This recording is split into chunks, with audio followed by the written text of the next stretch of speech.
Hello, and welcome to this week's lecture on aggregate demand and aggregate supply. I'm Mike Wenz, and I'll be guiding you through the slides. The aggregate demand and aggregate supply model is what economists often use to explain short-run fluctuations in the economy. We have recessions and expansions and unemployment and output rise and fall in cycles over time. And the aggregate demand and aggregate supply model is a method that economists can use to explain where we are in the business cycles and potentially what policy responses we might consider to bring us back to stability. In the long run, economists generally believe that the classical story holds, that output is determined by productivity and that monetary policy is, in the long run, not important or not effective, that money is neutral in the long run, and that employment fluctuates around some natural rate of employment, some level that's consistent with equilibrium and full employment in the labor market. In the short run, monetary or fiscal policy might matter, but in the long run, an increase in the money supply will only increase the price level, but not output. Aggregate supply, in this case, does not depend on the price level. The amount that firms are willing to produce does not depend on the level of prices. In the short run, however, we might see that things are different. So when we think about aggregate demand, we mean the total level of demand for goods and services in the economy, and aggregate supply, the total amount of production or the amount of goods that are supplied in the economy. When we think about aggregate demand and aggregate supply, what we want to establish is three important facts.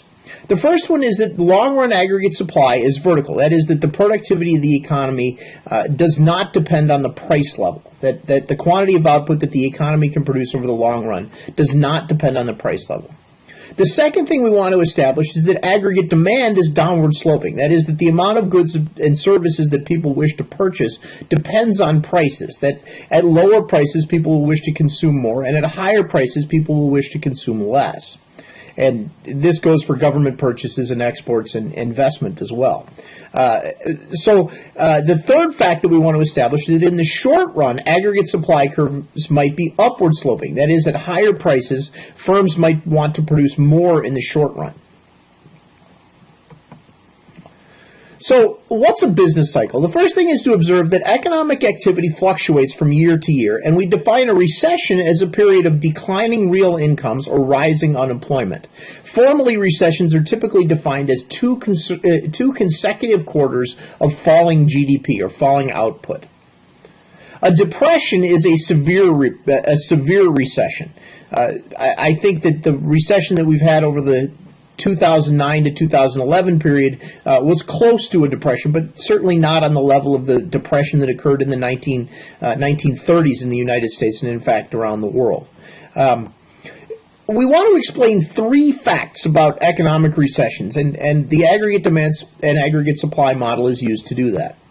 The first thing to observe is that economic fluctuations are irregular and difficult to predict. It's hard to predict when recessions are coming. It's not easy to know that a recession is going to occur at some time and will last for some period of time, and then an expansion will occur following that, and we can expect that to last for a particular period of time. But rather, economic fluctuations, recessions, and expansions are not consistent in length, in amplitude, that is the height or the strength of the recession or expansion, and the length of time it takes for them to get out. So the second observation is that most macro variables fluctuate together. That is, that unemployment tends to move along with GDP. When GDP is rising, unemployment typically is falling, and that most of our macro series fluctuate together. The third thing is that falling output is associated with rising unemployment. When GDP falls, unemployment tends to fall. When GDP falls, unemployment tends to rise. When GDP rises, unemployment tends to fall. So output moves in the opposite direction of unemployment.